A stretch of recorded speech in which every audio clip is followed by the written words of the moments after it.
So this is a question I've been getting since like 2008, and I'm still getting questions every semester from students as well as clients and friends and family.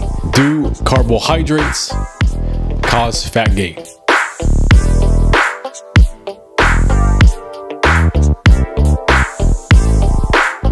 Now this thought, this idea, this framework of fat gain and fat loss revolving around carbohydrate has been along for quite a while. It's taken numerous forms. It's been used in several different types of diets in the last couple decades or so, and it still persists today in various forms. But the idea behind this framework is that when you eat carbohydrates, and depending on who you're hearing it from, that could be refined, processed carbohydrates, that could be sugar, or that could just include carbohydrates as a whole macronutrient, irrespective that's coming from, say, white bread and fruit juice or fruit or brown rice or oatmeal or whatever, any sort of carbohydrate. But the idea is when that carbohydrate gets eaten and gets broken down, that is gonna spike blood sugar, and that is gonna cause an insulin response. The body will secrete insulin in response to that blood sugar, and then that's going to block fat burning, and that's gonna cause your body to take up that sugar and convert that into fat. And on top of that, it's gonna cause your blood sugar to crash, and then making you hungry again for sugar or processed carbohydrates or whatever. And then you eat more carbohydrates, and then you spike your blood sugar, and then your insulin goes up, and then it blocks fat burning, and then it's going to be converted into fat, and it's a whole quote unquote vicious cycle is what they call it. Now, is any of that true? So something that I tell my students often is there can be something true at the level of the cell, something physiologically true, but at the level of the whole body, the level of the human, the level in like real life outcomes, it's not true. Something can be true at the level of a cell, but not be true at the level of the whole body in real life. And this is one of those examples. So when you do eat carbohydrate, your body does break that down. It gets into the bloodstream, and yes, your blood sugar, your blood glucose goes up. That's a normal response. And when your blood sugar does increase, your body does release insulin from the pancreas. That is a normal response. And that insulin helps get that blood sugar out of the blood and into the body's tissues, especially in skeletal muscle, because that is a very large storage site for carbohydrate. And in doing so, your blood sugar levels do come down. So you do get an acute increase and then a decrease from the action of the insulin. And that is a totally, completely normal response. Now, does insulin block fat burning? Yeah, it actually does. It does inhibit lipolysis, which is a breakdown of fat into fatty acids. Does it cause sugar or glucose to be converted into fat? Yeah, it actually does. It causes something that's called de novo lipogenesis. That is the taking of non-fat substances and converting that into fat. Both of those things happen. Lipolysis is inhibited, fat burning is inhibited, and de novo lipogenesis does occur. However, the fact that that happens at the cellular level, the fact that there is that physiology going on at that level, does not automatically mean it's going to translate into real world impacts. And what do I mean by that? That means if you look at the randomized control trials in humans, feeding various types of diets, high carbohydrate intake, low carbohydrate intake, high fat intake, if you equate for calories and protein, there is no difference in fat gain when you are overfeeding people or fat loss when you're causing a calorie deficit between the two different types of diets, between a high carbohydrate intake and a low carbohydrate intake. So even though insulin is blocking fat burning and converting sugar into fat, when someone steps on the scale or takes body composition measurements, the amount of carbohydrate and therefore the amount of insulin that was caused through the diet does not actually matter. And you might be wondering, like, well, how is that the case?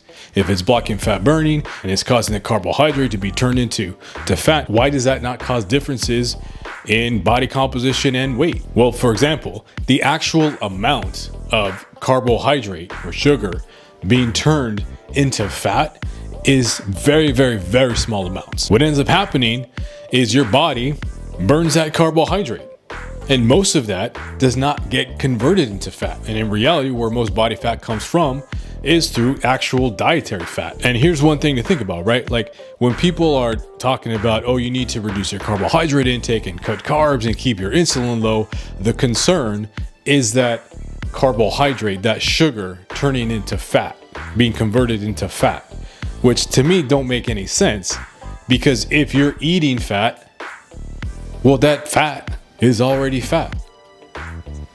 Why aren't you concerned about that? It don't even need to be converted. It's already fat. It's just going to go to the adipose tissue. It's just going to go to the fat cells. So the concern is about the sugar being converted into fat when you're eating a ton of fat that's already fat that don't even need to be converted to be sent to the fat cells. Like, that don't make sense. And then you might think, well, if someone is eating a high fat diet, then why aren't they gaining a lot of fat, more than a higher carbohydrate diet? Well, the reason is, yeah, they are eating a lot of fat, and that fat is going to get stored in the fat cells. However, because they are not consuming a lot of carbohydrate, guess what the body's going to use? It's going to use fat, right? It's going to be burning fat. However, that is not going to provide an advantage in overall fat mass balance in terms of fat mass gain or fat loss, because what actually does matter, and this is going to be a shocker, is calories. Calories in versus calories out. The type of macronutrient when it comes to carbohydrate or when it comes to fat, that does not matter. It can be a practical strategy if someone can adhere to the correct amount of calories for them on a higher fat, lower carbohydrate diet, then by all means, and vice versa, or some mix of the two. Carbohydrates and fat, they both taste good. But in terms of a low carbohydrate diet versus a higher carbohydrate diet, which is better for fat loss? At the end of the day, the answer is whatever diet is going to allow you to meet the appropriate calorie intake for you for the day, and something that can be maintained long term, because fat mass changes, body composition changes, they take a while. You got to be consistent, and you got to be persistent, and you got to be patient. So instead of getting on TikTok or Instagram or YouTube or these fancy scientific nutritional biohacking type of podcasts talking about ordering your food in a specific way because you don't want to cause a glucose spike. Here's what we see. We see that if we eat the constituents of a meal in a specific order, we can reduce the glucose spike of the meal by up to 75% without changing what we're eating. 75%. God, that's so, like, these numbers are really impressive. Yeah. So we're not... Man, forget all that stuff. Like, that literally does not make a difference on body composition. That does not make a difference for fat loss. And the whole idea of a glucose spike, that's not even a real thing. What we're eating. 75%. God, that's so, like, these numbers are really impressive. Yeah. There is no such term in the research, in the literature, in the science, in nutrition science, in obesity science, in body composition and fat loss science. There is no agreed upon definition of a glucose spike. It goes up and then it goes down. That is true. But what constitutes a spike? There ain't no definition for that. It's just a popular social media podcast term. And again, yes, when you eat carbohydrates, your blood sugar does go up. Insulin is secreted and then it goes down. That is a normal response. There is no data showing that glucose spikes, in the scientific literature, we call them excursions, okay, if you want to actually use the real wording, instead of just making stuff up. But these glucose excursions are a normal response, and then again, they do not correlate with fat loss or fat gain. So trying to keep your blood glucose from spiking, again, what constitutes a spike? How many milligrams per deciliter of glucose increase does that mean? But the increases in blood glucose post-meal have no effect on fat loss or fat gain. And I mean, of course, as any marketing genius will tell you, the best way to sell something is to create the problem, make people afraid, and then sell the solution. which of course, she sells a supplement that is supposed to blunt postprandial blood glucose excursions. Now, if you're someone with insulin resistance and type 2 or type 1 diabetes, then yeah, you do need to monitor carefully your blood sugar throughout the day. That is absolutely warranted. But if you're not someone who has diabetes or insulin resistance and you're just worried about body composition and fat loss, then you don't really need to worry about that. And even from a health perspective, in terms of metabolic health, cardiovascular health, longevity, things like that, there is no strong evidence showing blood glucose spikes are causal adverse health outcomes. And here's one thing to think about, right? If it were the case that insulin does cause fat gain, then things like Ozempic would not work. These GLP-1 receptor agonists and the newer versions that are GLP-1 and GIP receptor agonists, they would not work. Ozempic would not work. Mounjaro would not work because these medications actually increase insulin response to a meal. So insulin actually increases. But what do we see? We see marked, robust weight loss when people that use it. Now, I will caveat with this discussion here, we're just talking about fat mass. We're not talking about lean body mass or muscle tissue. That's a whole other thing. And in a nutshell, you want to maintain or increase the amount of muscle that you have in order to optimally improve body composition. And how do you do that? You got to eat adequate protein. And even more better, add some resistance training. So when we talk about body composition changes, fat mass has to do with calories. Lean body mass, muscle tissue has to do with protein and resistance training. And I'll talk about that in another video. But specifically with regard to fat mass loss or even fat mass gain, at the end of the day, if you're someone that is trying to improve body composition and lose fat mass specifically, what is going to matter is the calorie intake over time.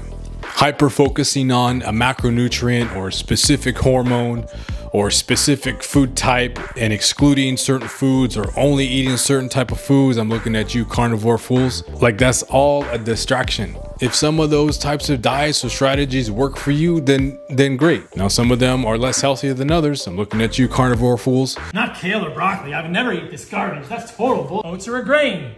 Grains are seeds. Seeds are highly defended. They are full of plant defense chemicals. This is complete bullshit. Do you think your ancestors got excited about eating pond scum?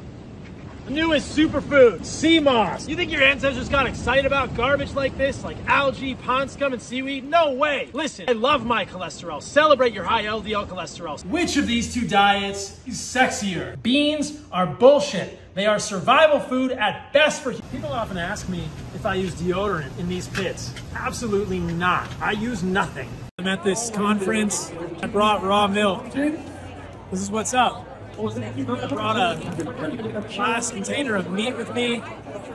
I'm living it, you guys. This is legit. I'm not fucking around. But if something does work, it's not because of the diet. It's not because of the specific hormone. It's not because of the specific macronutrient that you excluded or the specific timing. It worked because you were in a calorie deficit. But in terms of a low carbohydrate diet versus a higher carbohydrate diet, which is better for fat loss? At the end of the day, it's going to be whatever diet helps you eat the correct amount of calories. And in order to lose fat, you need to be in a calorie deficit, again, over time. Calories in versus calories out.